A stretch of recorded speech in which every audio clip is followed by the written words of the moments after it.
Assalamualaikum warahmatullahi wabarakatuh. Kami dari kelompok 11 akan mempresentasikan tentang analisis Verstek dan Verset yang diampu oleh Ibu Dr. Lila Kusumawardhani SHLM. Di sini izinkan saya untuk mengenalkan kelompok kami. Saya Franky Rizky Sirait dengan NPM 23120 1172. Saya Misa Alif Taliani dengan NPM 23 1201 1287. Saya Viola Sujotifani dengan NPM 2312011554. Saya Fitri Nursaada dengan NPM 2312011552. Saya Sandra Dewi Sobing dengan NPM 2312011567. Sebelumnya saya akan menjelaskan mengenai latar belakang tentang materi kelompok kami, yaitu dalam peradilan perdata, ketidakhadiran tergugat meskipun telah dipanggil secara sah memungkinkan hakim menjatuhkan putusan Verstek agar proses perkara tidak terhambat. Meskipun efisien, Verstek dapat merugikan tergugat yang mungkin absen karena alasan yang tidak dapat dihindari untuk menjaga keseimbangan antara efisiensi dan keadilan. Hukum menyediakan mekanisme Verzet, yaitu perlawanan terhadap putusan Verstek agar tergugat dapat memeriksa ulang dan menyampaikan pembelaannya. Oleh karena itu, pentingnya menganalisis dasar hukum, prosedur, serta dampak Verstek dan Verzet untuk memahami bagaimana keduanya bekerja dalam menjamin keadilan dalam proses peradilan perdata Indonesia. Selanjutnya masuk ke dalam materi pengertian dan konsep Verstek. Pertama, pengertian Verstek. Verstek adalah suatu keadaan dalam hukum acara perdata ketika tergugat tidak hadir dalam persidangan, meskipun telah dipanggil secara sah dan patut, sehingga hakim berwenang untuk menjatuhkan dan melanjutkan pemeriksaan perkara dan menjatuhkan putusan tanpa kehadiran tergugat. Dalam praktik peradilan Verstek tidak terjadi semata-mata karena tergugat tidak hadir, tetapi harus memenuhi syarat formal, yaitu pemanggilan yang dilakukan oleh jurusita telah sesuai prosedur dan dicatat dalam relas panggilan. Selanjutnya masuk ke dalam konsep Verstek. Konsep Verstek lahir untuk menjamin agar proses peradilan tetap berjalan tanpa terhambat oleh pihak tergugat yang tidak kooperatif. Dalam hukum acara perdata, Verstek berfungsi sebagai mekanisme pemeriksaan in absentia, di mana ketidakhadiran tergugat tidak menghentikan kewenangan hakim untuk memeriksa dan memutus perkara. Selanjutnya, putusan Verstek hanya dapat dijatuhkan apabila memenuhi syarat sebagai berikut. Yang pertama, tergugat tidak hadir. Yang kedua, tergugat tidak mengirimkan kuasa hukum. Dan yang ketiga, pemanggilan dilakukan secara sah dan patut berdasarkan relas jurusita. Selanjutnya, tujuan lembaga Verstek adalah menjaga efektivitas, kepastian hukum, dan asas peradilan sederhana, cepat, dan biaya ringan. Meskipun perkara diperiksa tanpa kehadiran tergugat, hakim tetap berkewajiban menilai kebenaran formil dan materi gugatan serta memastikan bahwa tuntutan penggugat tidak bertentangan dengan hukum. Dengan demikian, Verstek bukan sekadar memenangkan penggugat secara otomatis, melainkan untuk melindungi hak tergugat. Hukum memberikan mekanisme korektif berupa Verzet, yaitu perlawanan terhadap putusan Verstek yang diajukan dalam waktu 14 hari setelah pemberitahuan putusan, sehingga perkara dilakukan periksa ulang secara trial di novo. Selanjutnya saya akan menjelaskan terkait dengan materi dasar hukum dan kriteria dijatuhkannya Verstek, yang dimana dasar hukum formal yang mengatur terkait dengan penjatuhan putusan Verstek diatur dalam ketentuan pasal 125 KIR yang berlaku untuk wilayah Jawa dan juga Madura, dan juga pasal 149 ayat 1 RBG yang berlaku untuk wilayah luar Jawa dan Madura, di mana ketentuan-ketentuan ini secara eksplisit mengatur terkait dengan syarat-syarat yang harus dipenuhi oleh majelis hakim sebelum menjatuhkan putusan Verstek. Selanjutnya, pasal 125 ayat 1 HIR sendiri menyatakan bahwa apabila pada hari yang telah ditentukan tergugat ini tidak hadir dan pula tidak menyuruh orang lain untuk hadir sebagai wakilnya, padahal ia telah dipanggil secara patut, maka gugatan itu diterima dengan putusan tidak hadir atau Verstek, kecuali ternyata bagi pengadilan bahwa gugatan tersebut melawan hukum atau tidak beralasan. Selanjutnya, terkait dengan kriteria dijatuhkannya Verstek, menurut pasal 125 ayat 1 HIR, yang dimana tergugat atau para tergugat kesemuanya tidak datang pada hari sidang yang telah ditentukan atau tidak mengirimkan jawaban. Yang kedua, tergugat atau para tergugat tersebut tidak mengirimkan wakil atau kuasanya yang sah untuk menghadap atau tidak mengirimkan jawaban. Yang ketiga, tergugat atau para tergugat tersebut telah dipanggil dengan sah dan patut oleh jurusita tetapi tidak menghadiri persidangan. Dan yang keempat adalah gugatan beralasan dan berdasarkan hukum, di mana petitumnya tidak melawan hukum, artinya petitum tersebut tidak bertentangan dengan kesusilaan dan juga ketertiban umum, dan juga tidak bertentangan dengan peraturan perundang-undangan yang berlaku. Dan juga petitum tersebut beralasan, artinya petitum tersebut sesuai dengan fundamentum petendinya, berdasarkan alasan dan juga dasar hukum yang jelas. Di mana syarat-syarat yang telah saya sebutkan tadi harus diperiksa satu-satu dengan seksama oleh majelis hakim. Baru apabila benar-benar persyaratan tersebut telah terpenuhi, putusan Perstek dapat dijatuhkan dengan mengabulkan gugatannya. Apabila syarat pertama, kedua, dan ketiga terpenuhi, tetapi di dalam petitumnya ternyata melawan hukum atau tidak beralasan, maka meskipun mereka diputus dengan Perstek, maka gugatan akan ditolak. Namun apabila syarat pertama, kedua, dan ketiga terpenuhi, tetapi ada kesalahan formil dalam gugatannya, misalnya gugatan tersebut diajukan oleh orang yang tidak berhak, atau kuasa yang mendatangi surat gugatan ternyata tidak memiliki surat kuasa khusus dari pihak penggugat, maka gugatan dinyatakan tidak dapat diterima. Jadi artinya bahwa memang putusan Perstek itu harus diperiksa terlebih dahulu oleh majelis hakim, baru ditentukan apakah putusan Perstek tersebut akan kabul sebagian, kabul seluruhnya, ataupun tidak dapat diterima ataupun ditolak seperti itu. Selanjutnya masuk ke dalam materi mengenai prosedur pemeriksaan perkara secara Perstek. Berikut merupakan langkah-langkah atau proses prosedur pemeriksaan perkara secara Perstek. Yang pertama itu ada proses pemanggilan dan pemberitahuan. Pemanggilan ini dilakukan oleh jurusita melalui surat pemanggilan yang tujuannya untuk memberitahu para pihak tentang tindakan atau persidangan. Yang kedua, ada hakim memberikan kelas panggilan dari jurusita. Nah, pada saat hakim memastikan panggilan dari jurusita yang sah, jika panggilan sudah disampaikan dengan benar, namun tergugat tidak hadir, ketidakhadirannya itu dianggap mengabaikan panggilan dan hakim dapat melanjutkan sidang tanpa memanggil ulang. Yang ketiga, apabila tergugat tidak hadir tanpa alasan yang sah. Jika tergugat tidak hadir tanpa alasan yang sah, membuat perkara perceraian biasanya diselesaikan dalam 2 sidang.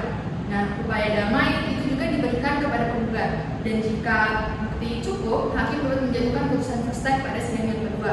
Yang keempat, ada tidak adanya eksepsi kewenangan dari tergugat. Dalam putusan Perstek tidak dapat dijatuhkan jika tergugat itu mengajukan eksepsi kewenangan. Meski tergugatnya tidak hadir, keberadaan eksepsi itu dapat membuat hakim wajib memeriksa dan memutus eksepsi terlebih dahulu sesuai dengan pasal 125 HIR. Yang kelima, ada penggugat hadir dan meminta putusan Perstek. Untuk putusan Perstek, penggugat ini wajib hadir dan menyatakan tetap melanjutkan perkara. Jika ia tidak hadir, sidang tidak dapat diteruskan. Dan penggugat juga harus meminta putusan Perstek karena hakim tidak dapat menjatuhkan Perstek itu secara otomatis. Selanjutnya yang keenam itu ada pembacaan gugatan.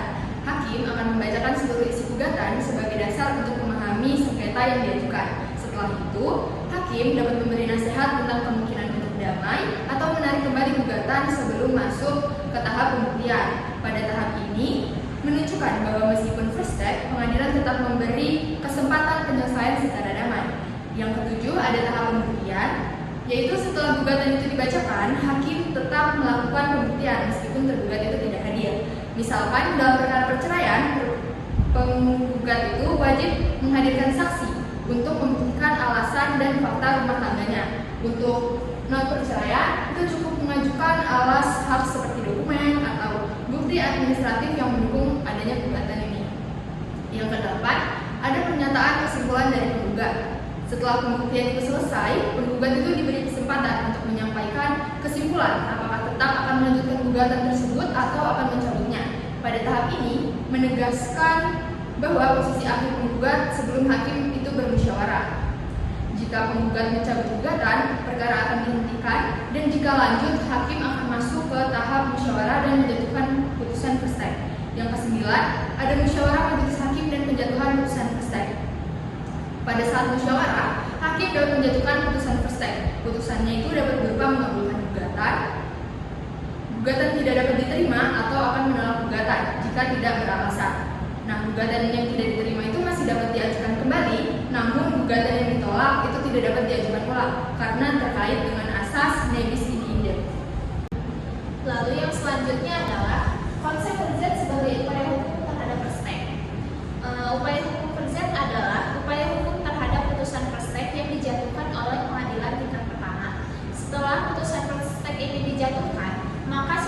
tergugat diberikan opsi untuk melanjutkan upaya hukum selanjutnya, yaitu mengajukan VZ. Tenggang waktu untuk mengajukan VZ ini adalah 14 hari setelah diterimanya putusan Perstek oleh si tergugat. Setelah diajukannya VZ, pelaksanaan tentang apa yang diputuskan hakim harus dihentikan untuk sementara waktu, kecuali ada perintah khusus untuk melanjutkan pelaksanaannya meskipun ada upaya perlawanan. Dalam praktik peradilan, maka apabila tergugat yang diputus dengan Perstek mengajukan VZ, maka kedua perkara tersebut dijadikan satu dan dalam register diberi satu nomor perkara. Dalam konteks upaya hukum VZ, jika diajukan dan diterima, persidangan berlanjut dengan pelawan. Yang mengajukan VZ tetap diakui sebagai tergugat dan bukannya penggugat.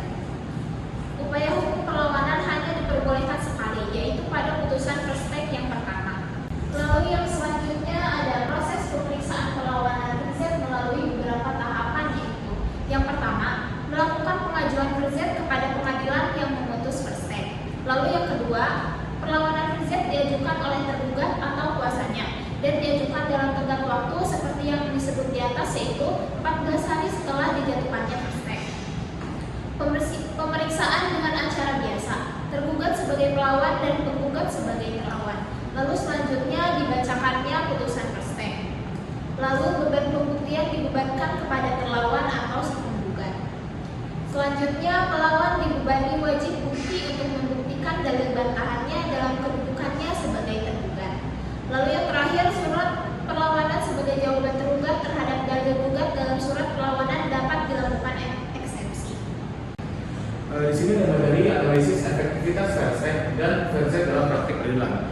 Nah, di sini ada dua, yaitu aspek positif dan perlindungan hak tergugat. Di sini ada aspek positif, yaitu efisiensi proses peradilan vertex, memastikan perkara tidak tergantung tanpa kepastian pendapat segera diselesaikan. Nah, hal ini mencegah penundaan yang tidak perlu akibat keadaan tergugat. Lalu yang kedua adalah perlindungan hak penggugat.